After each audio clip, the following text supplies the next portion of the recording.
Now from Place Ministries, another inspirational moment. Welcome back to Your Place.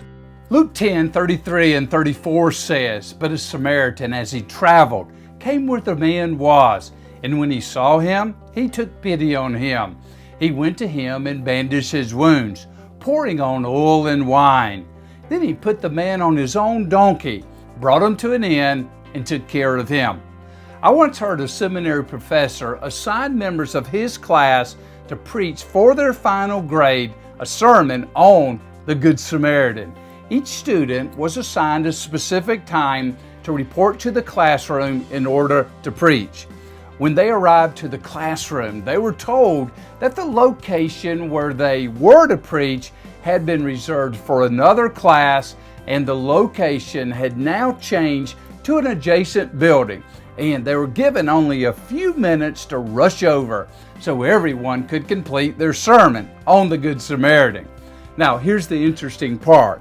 The professor had a man strategically placed between the two buildings that seemed to be in some kind of trouble.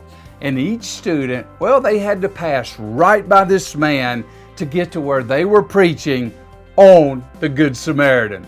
If the student pressed for time, stopped anyway, and offered to help the man, they passed the true final exam.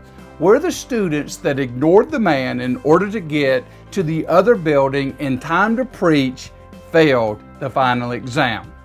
I'd be willing to guess that many of the students that had the spiritual gift of mercy would have certainly risked being late to preach and would have stopped to help the man that was in distress.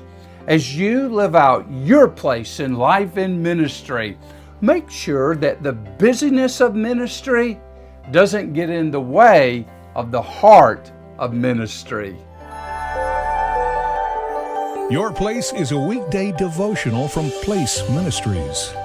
Our focus is helping followers of Christ know how and why God created them, and be encouraged to do what God created them to do in life and ministry.